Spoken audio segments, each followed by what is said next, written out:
जय श्री राम दोस्तों, स्वागत है आप सभी लोगों का पीवीजे टॉक शो में।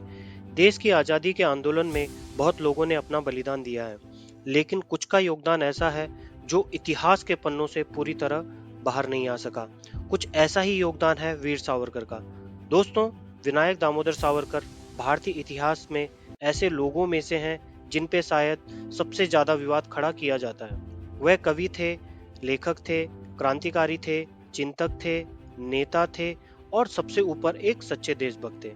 बावजूद इसके कुछ लोग बड़ी चालाकी से उनके कुछ माफीनामों को आगे कर उन्हें कायर और अंग्रेजों का दलाल बताने की कोशिश करते हैं। तो आज की इस वीडियो में वीर सावरकर को बदनाम करने वाली ऐसी ही साजिशों की पोल खोलेंगे और उनके संघर्ष से जुड़े कुछ किस्से आपको बताएंगे और ये भी बताएंगे कि सावरकर से कुछ लोगों को असल चिढ़ आखिर क्यों थी। मैं भरोसा देता हूं इस वीडियो के बाद आपको सावरकर जी से जुड़े सभी सवालों का जवाब मिल जाएगा। इसलिए मेरी आपसे गुजारिश है कि आप आराम से इस वीडियो को देखिए और वीडियो अगर आपको पसंद आए तो अपने दोस्तों से और उस व्यक्ति से जरूर शेयर करें जो वास्तव में सावरकर जी को जानना चाहते हैं। सावरकर जी का जन्म नासिक जिले के भागुर गांव में 28 मई 1883 को दामोदरपंत सावरकर के यहाँ हुआ था। उनका पूरा नाम विनायक दामोदर सावरकर था। माना जाता है इतिहास के पन्नों ने आजादी की लड़ाई में वीर सावरकर के योगदान को जगह नहीं दी, जिसके वे असली हकदार थे। लेकिन उनके चाहने वाले आज भी उन्हें आजादी का ऐसा ही सिपाही मानते हैं जो जीवन भर उनके सिद्धांतों के साथ ब्रिटिश सरकार से लोहा लेता रहा। 1857 के प्रथम स्वतंत्रता आंदोलन को उन्होंने अपनी कलम से सूचीबद्ध किया था। सावरकर विरोधी उनके बारे में मुख्य 3 बातें कहते हैं। पहली बात, वह सच्चे क्रांतिकारी नहीं थे। वो बोलते हैं उन्होंने खुद की रिहाई के लिए 6 बार अंग्रेजी हुकूमत को माफीनामे लिखे थे। दूसरा, वो कहते हैं कि गांधी जी की हत्या के पीछे सावरकर जी का हाथ था। और तीसरी बात, आज अगर हिंदुत्व की राजनीति हो रही है तो उसके पीछे भी सावरकर जी का ही हाथ है। इस वजह से उन्हें कई लोग सांप्रदायिक भी बोलते हैं। वीर सावरकर जी अपने जीवन काल में कई बार जेल गए। इसमें सबसे ज्यादा लंबा समय 1911 से 1921 तक अंडमान के सेल्युलर जेल में रहा। उन्हें काले पानी की सजा सुनाई गई। वीर सावरकर की देश के अकेले ऐसे व्यक्ति रहे जिन्होंने आजीवन कारावास की दोहरी सजा सुनाई गई। हालांकि 1921 में उन्हें जेल से मुक्त कर दिया गया, जिसके बाद वह कुछ समय के लिए इंग्लैंड चले गए। वहां उन्होंने अंग्रेज सरकार का विरोध किया, जिसके कारण उन्हें गिरफ्तार कर भारत वापस भेज दिया गया। इस दौरान पानी के जहाज से लौटते समय वह वहां से कूदकर फरार हो गए। हालांकि फिर पकड़े जाने पर उन्हें वापस फिर से जेल भेज दिया गया। कहा जाता है कि अंडमान जेल में रहने के दौरान उन्होंने पत्थरों से जेल की दीवारों पर 10,000 से ज्यादा कविताएं लिखी थी, जिसके बाद में उन्हें कलमबद्ध किया गया।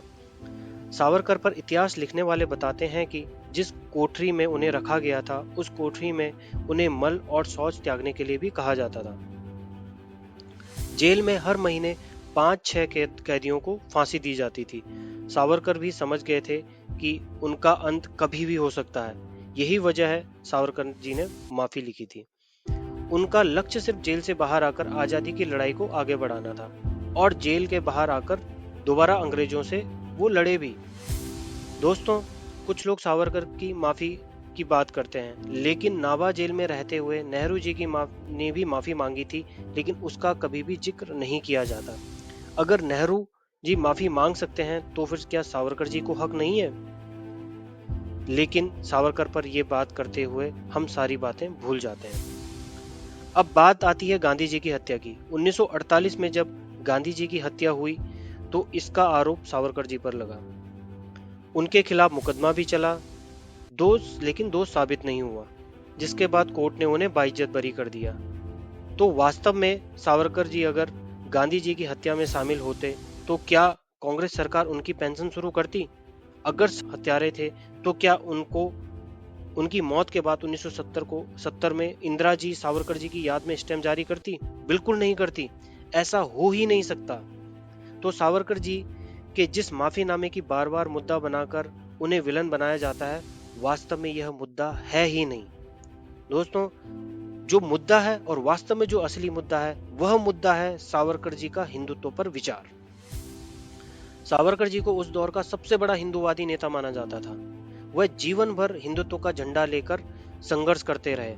वह उनका जो विचार था वो हिंदुत्व को लेकर था, और ये विचार का जिक्र आज संघ और बीजेपी भी करती है, जिस पर बकायदा उन्होंने किताब भी लिखी है। यही कारण है वाजपेयी जी जब प्राइम मिनिस्टर बने थे तो उन्होंने सावरकर जी को भारत रत्न देने की सिफारिश की थी, लेकिन उस वक्त के राष्ट्रपति के.आर. नारायण जी ने यह रिजेक्ट कर दिया था। दोस्तों, हिंदुत्व के प्रति उनका यह प्रेम कुछ लोगों को रास नहीं आया, जो उनके विरोध का सबसे बड़ा कारण बना। यही वजह है उनको हर जगह नीचा दिखाने की कोशिश की जाती है। उनका कितना महान योगदान था। बेशक देश को आजाद करने का उनका अपना तरीका था, अपनी सोच थी जो गांधी जी से थोड़ा अलग थी। राजनीतिक विचार थे, लेकिन हाँ, मान सकते हैं कि वो विचार भी उनके अलग हो सकते हैं। लेकिन हम सभी लोगों को ये नहीं भूलना चाहिए कि वह एक सच्चे देशभक्त थे, और एक सच्चे देशभक्त के नाते उनका एकमात्र लक्ष्य था देश की भलाई और देश की अखंडता, जो उन्होंने भली भांति निभाई भी।